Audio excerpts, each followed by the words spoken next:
Greetings. My name is Amir Bhimji. I'm the author of this self-development course on the power of self-esteem. In its first module, my objective is to share with you the impact low self-esteem can have on our mental and physical health.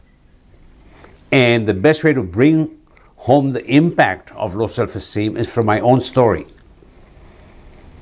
My original background was in chemical engineering, and my very first job out of school was with a dry ice manufacturing facility.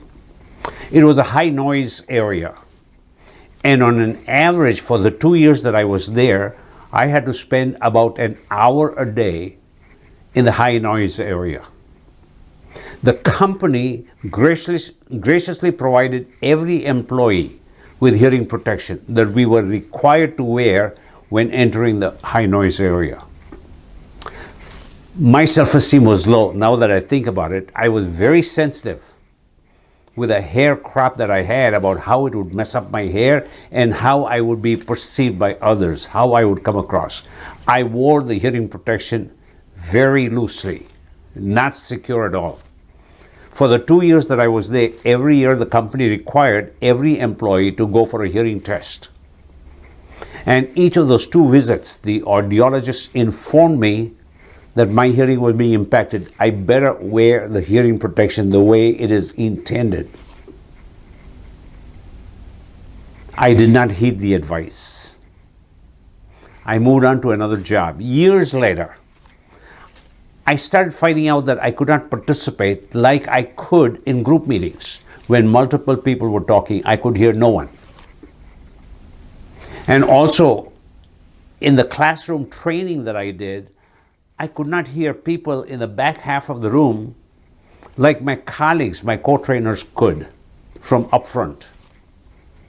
I mentioned this to my doctor, and he again, years later, sent me to an audiologist. And my audiologist informed me that my hearing had suffered big time.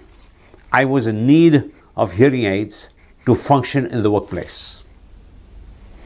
I immediately felt I had lost a part of myself. I was angry and in denial for many years.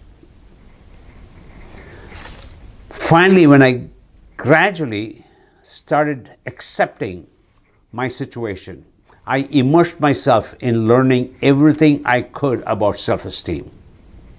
And I was impressed with the power in this concept of self-esteem. Low self-esteem could hurt you in many ways.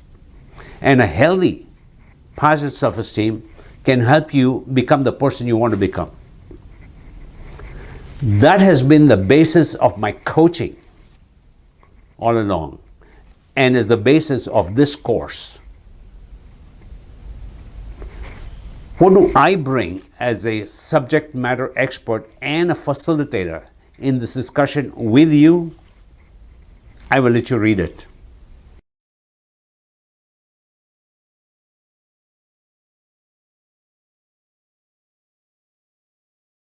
A good starting point for our discussion is to define what self-esteem is. And for me, it's very simple.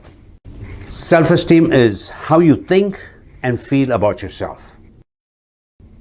So when I hear someone saying, I normally have a very good self-esteem, but when my boss puts me down in the way he talks to me, makes me feel kind of dumb. To me, that says something about your self-esteem. I am not excusing the poor communication skills of the boss. In life, often we don't control what others say or do. We do control how we respond and how we feel. Imagine 2 individuals in the same situation being spoken to the same way by the same boss. One individual with the more fragile self-esteem will get upset, not say a word, and walk away, feeling bad all the time on the inside about himself, thus impacting the relationship. Another individual would express his or her feelings while still maintaining the relationship and walking away feeling good about his or her response. What makes the difference? Individual self-esteem. My objective in this first module is to share with you the impact low self-esteem can have, how it can hurt. For me, that point was made clear early on in my career. Some of the many ways that low self-esteem can hurt, let me share them with you. Low self-esteem can hurt in many ways, including stress, anxiety, depression, feelings of inferiority that is reflected in behaviors such as poor eye contact or no eye contact, not raising your hand to ask questions in a meeting, concerned with how you will be perceived by others, poor interaction and communication skills, poor relationship skills, negative impact on learning and on work, avoidance of social situations, loneliness, keeping to yourself, negative impact on mental and physical health. You become self-critical, poor self-care follows, leading to self-abuse and sadly even suicide.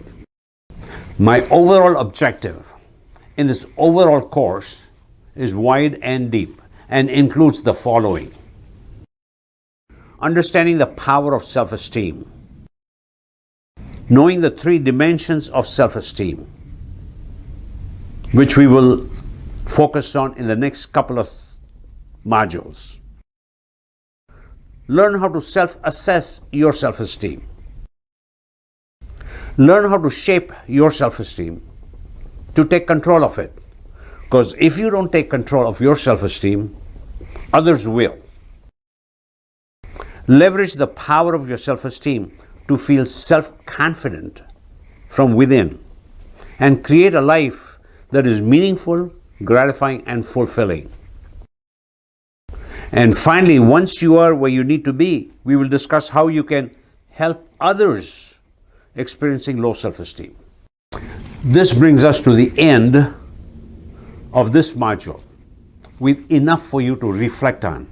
I invite your questions and comments to our discussion on this video. In the next couple of modules, my focus will be on the three dimensions of self-esteem. By going through these three dimensions and understanding them, you will be able to assess for yourself your self-esteem. You will be able to start thinking of how you can shape it so you can help enhance your self-esteem to become the person you feel you would like to become. I will end our discussion with a very fitting quote by a great American essayist, lecturer, philosopher, Ralph Waldo Emerson, known simply as Waldo. What lies behind us and what lies before us are tiny matters compared to what lies within us. That's what we are talking about in self-esteem. It is what you believe, what you think and feel about yourself. I will see you in the next module. You take care. Goodbye.